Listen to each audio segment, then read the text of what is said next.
Good morning. Thank you for joining me for another 5 good minutes with the Word. I'm Barry Bryson, and we're continuing our study entitled Four Women. And we're wanting to look at the four women who are mentioned in the lineage of Jesus. And we've already talked about Tamar, and we've talked about Rahab, actually Rahab. I pronounced these names the way I learned them when I was in Sunday school as a child. I'm sorry. This one we get right, Ruth. And we're going to be talking about Ruth today. In terms of just the story in general, on the surface, we would think Ruth is the least problematic of all the four women that are mentioned because in her story there is no sexual intrigue. Tamar pretended to be a prostitute, got impregnated by her father-in-law. Rahab was an actual harlot, and that put her in the position of protecting the spies and saving her household. And then there's the whole business with Bathsheba and David taking a woman that is not his own, leaving her no agency and getting her pregnant, and then committing murder to cover it up. None of that is involved in the story of Ruth. All the bad things that happen in Ruth have happened by the time we start the story in the book of Ruth. Although there's the threat of a lot of other things that could happen if people don't do things God's way. But I just want to read the reference in verse 5. And to Salmon was born Boaz by Rahab, and to Boaz was born Obed by Ruth. We've already talked about levirate law and how even before the law of Moses, back in the story of Judah and Tamar, the whole notion of levirate responsibility. When a brother dies without producing children, then his other brothers from the oldest down, starting with the oldest of his remaining brothers, they have the responsibility of bearing children by his wife in his name. And therefore, legally, um, the first husband who has died should be the father of record.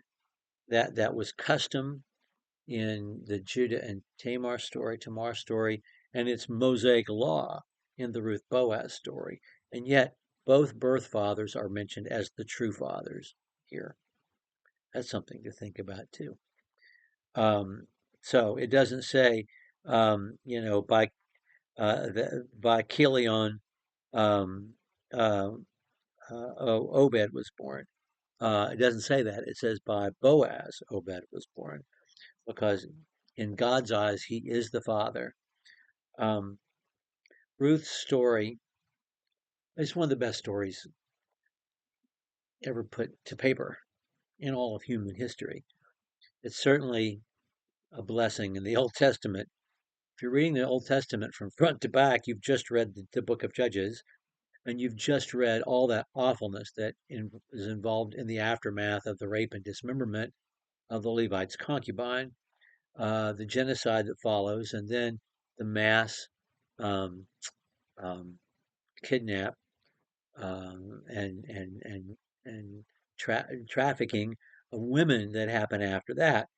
And you read that, and then you try not to have nightmares, and you take a shower, and then you open your Bible up again, and you get to read the book of Ruth. And the opening lines are, "In the days when the judges governed," and you're thinking, "Oh no!" But then you read this wonderful story about people who love each other. This is a book about agape love. The Old Testament, when it was translated from Hebrew into Greek by the 72 Greek scholars in Alexandria, Egypt, 200 years before Jesus was born, they used that word in this book as the theme of this book. It is a book about agape love. It is also a book about great faith. So we know the story of Ruth. Elimelech and Naomi, times are hard. We know how hard they are because they name their kids sickly and starving or something like it, shriveled up. I mean, and their boys don't live to be very old. Old enough to marry, but not old enough to live long lives. But they both are marry. Mahlon marries Orpah. Kilion marries Ruth. Moabite women. They're in the land of Moab. Question arises, was it okay for them to leave Israel? They technically didn't leave the borders of Israel. This is land that the Moabites have taken back from Reuben. I mean, this should be Israelite soil. Is it wrong for them to marry um, women of Moab? Yes, it's absolutely wrong for them to marry women of Moab. It is absolutely prohibited to marry a Moabite or to let your children marry Moabites in Deuteronomy chapter 23 because of the way they opposed the children of Israel. God said, absolutely not, never, ever, ever, ever. And yet it happens. Um, when these three women find themselves bereft of their male relatives, and the two younger women are still of marriageable age, Naomi does a selfless thing, decides to head home to Bethlehem, tells her daughters in law, "You are free. I am not leveraging my covenant relationship with you to put you in danger. Your life, you have your life ahead of you. You don't need to give it to me. So go home." In fact, she says more than that. She says, Yahweh's not being nice to me. Go home to your gods. It's a kind of a chilling thing for her to say because they were monotheists, by the way, the Moabites were. They worshipped the god Chemosh, and Chemosh required at times human sacrifice. And she says, go back to your God. Um, Orpah cries because they love her. That both these young women, they found a loving home that they didn't have before with Naomi and Elimelech. They are loath to leave their mother-in-law because they love her so much. Orpah does, though. But Ruth says these words, do not urge me to leave you or to turn back from following you. For wherever you go, I will go, and wherever you stay, I will stay. Your people shall be my people, and your God, my God. Where you die, I will die, and there I will be buried. Thus may Yahweh do to me, and worse, if anything but death parts you and me. Why is it okay for Boaz to marry a Moabite woman? Why is he proud, blessed to marry a Moabite woman? Because she is not a worshiper of Chemosh. She is completely and utterly a worshiper of Yahweh in heaven. Your God is my God, and may Yahweh, and she mentions him by name. He's witness to this covenant. I'm making it in his name. I'm making this covenant with you.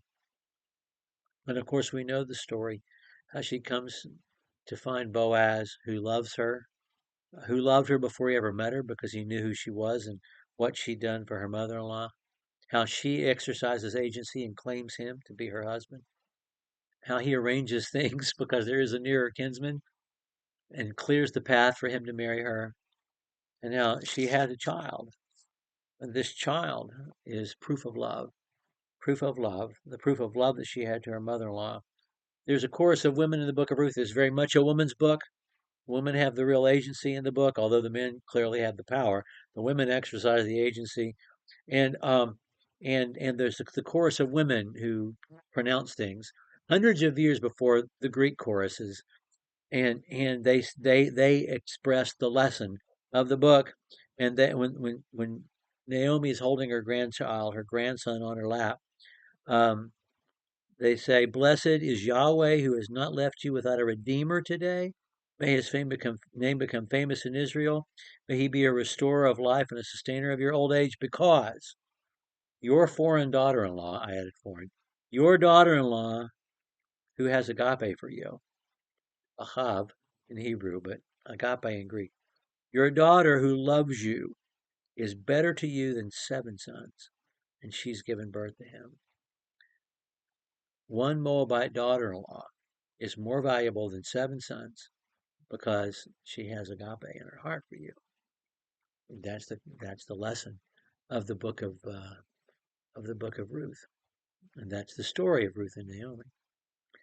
Um, why is she here? Well, that's kind of obvious, but we'll talk about it next time. Thank you for joining me for what is now nearly 10 good minutes with the Word.